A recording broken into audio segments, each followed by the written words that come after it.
اس بچے کی پیاس کو دیکھ کے لوگ کہیں پلٹ نہ جائیں، اس لیے اس بچے کو فوراً شہید کر دو. اور ایک ایسے تیر سے تیر مارا گیا کہ جس سے اس زمانے میں اونٹ کو ذبح کرنے کے لیے استعمال کیا جاتا تھا. اس سے یعنی بڑھ کے ظلم کی کوئی مثال اس دنیا میں نہیں مل سکتی ہے. اور اس طرح سے امام حسین علیہ السلام کے اصحاب و انصار اولاد کو شہید کرنے کے بعد خود عصر عاشور مولا امام حسین علیہ السلام کے سر کو قلم کیا گیا اور نوک نیزہ پر بلند کیا گیا، اور بعد شہادت حسین خیام حسینی کو لوٹا گیا، اور جو گھر والے اہل حرم خواتین بچے رہ گئے تھے ان کو مارا گیا، انہیں تکلیف پہنچائی گئی. فاطمہ جی، اب ہم یہ جانیں گے کہ جو امام حسین صاحب کا جو سیکریفائس رہا ہے، جو ان کے اوپر ظلم جو بھی رہا ہے، ان کے اوپر جو بھی آپ نے بتایا واقعات، تو اس کا اثر آج کی جنریشن کے اوپر کیا پڑ رہا ہے؟ دیکھیے، جیسے میں نے عرض کیا آپ سے کہ یہ ایک حق و باطل کا میدان تھا، یعنی معرکہ تھا، ایک طرح سے ایک انسانی اور غیر انسانی ایک بارڈر بن گئی کہ غیر انسانی حرکتیں کیا ہوتی ہیں اور انسانیت کس کو کہتے ہیں. امام حسین علیہ السلام کا قیام حقیقتاً انسان کے بنیادی حقوق کے لیے تھا. یزید اور یزیدی کیریکٹر جو تھا وہ اپنی رائے لوگوں پہ، اپنی مرضی لوگوں پہ تھوپنا چاہتا تھا، اور امام حسین اور اسلام انسان کو آزادی دلانے کے لیے، اسلام کا میسج ہی انسان کی آزاد زندگی ہے، غلامی سے نجات دینا ہے.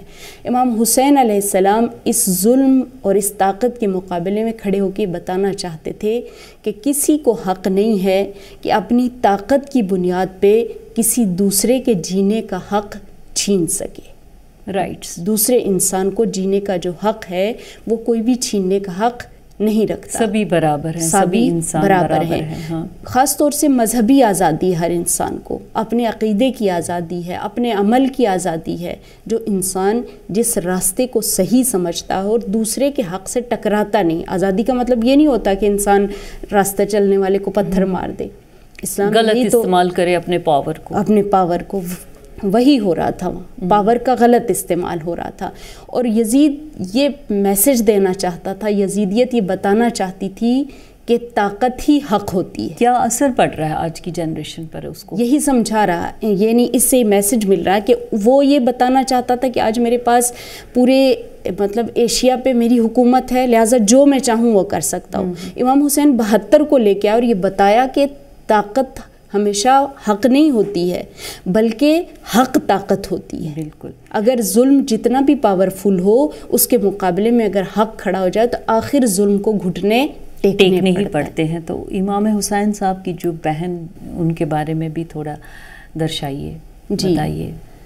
دیکھیے، واقعہ کربلا جیسے میں نے عرض کی آپ کے سامنے اور اپنے ناظرین کے لیے بھی کہ عصر عاشور امام حسین علیہ السلام کی شہادت واقع ہو گئی. وہ آواز گویا اپنی طرف سے یزیدیوں نے مٹا دی، سر قلم کر دیا اور ان کے جانتے ہوئے بات ختم ہو گئی. لیکن امام حسین علیہ السلام جب مدینے سے چلے تھے تو اس چیز کا انتظام کر کے چلے تھے کہ حسینیت کربلا تک نہیں رہے گی، حسینیت کو قیامت سے ملنا ہے. اور ایک ایسے چہروں کا انتخاب کر کے لائے تھے، ایسی ہستیوں کا انتخاب کر کے لائے تھے کہ جو حسینیت کو قیامت سے متصل کر دیں اور ملا دیں. اور اس کے لیے ساتھ لائے تھے اپنی وہ بہن کہ جس کے پاس علی کا لہجہ تھا، فاطمہ کا کردار تھا، رسول کی بیٹی کا کردار تھا. اور جب جناب زینب چلی ہیں مقتل سے، جنازوں کے اوپر سے گزری ہیں، ہم اب خواتین ہیں، ہم سمجھ سکتے ہیں کہ ایک عورت ایسے حالات میں کتنا ایموشنلی ٹوٹ جاتی ہے، بکھر جاتی ہے. وہ چیز ضرور تھی، ظاہر سی بات ہے، انسانی جذبات تو تھے ان کے. انہوں نے رونے کے ساتھ ساتھ یہ بھی کہا کہ میں پیغام حسینی کو قیامت تک کے لیے زندہ کر کے آؤں گی.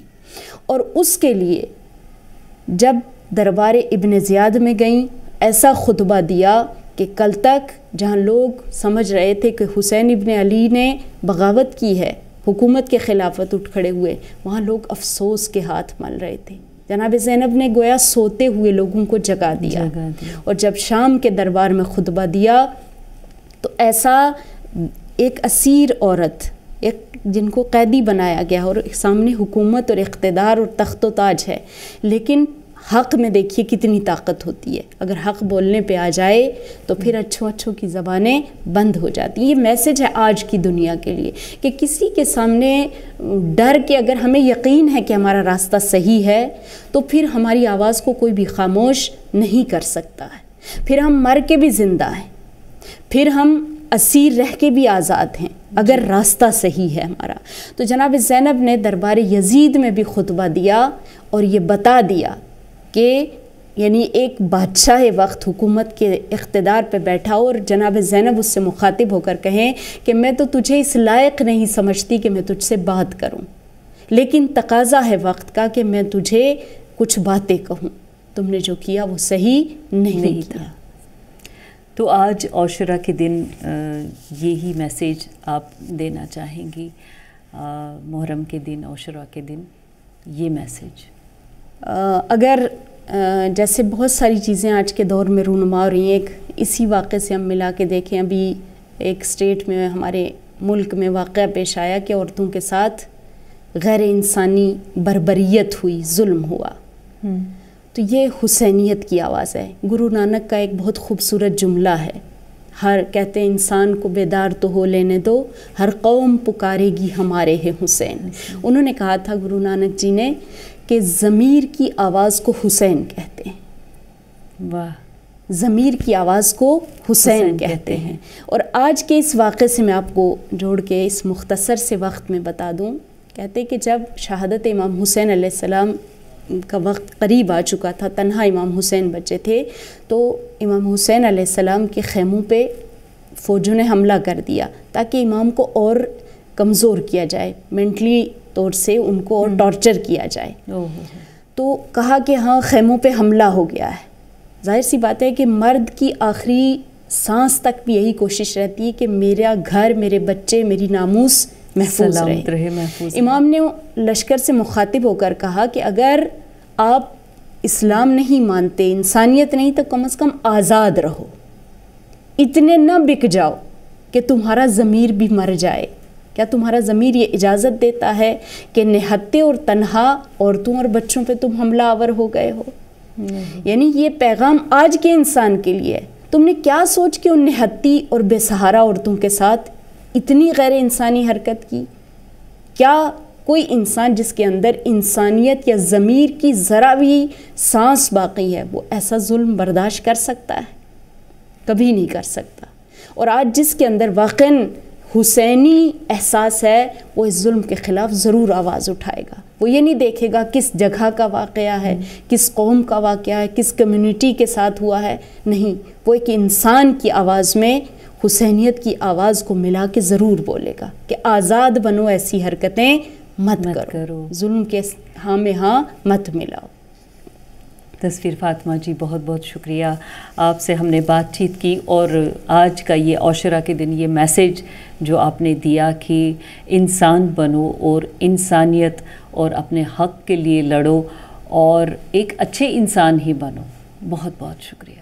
آپ کو بہت شکریہ کہ ہمیں موقع دیا کہ بہرحال اس مختصر سے وقت میں اس چیز کو اس طرح جس طرح حق ہے بیان کرنے کا نہیں کیا جا سکتا، لیکن امید ہے کہ یہ ہمارا مختصر وقت ہمارے ناظرین کے لیے مفید رہا ہو. بہت شکریہ. بہت شکریہ. نمسکار.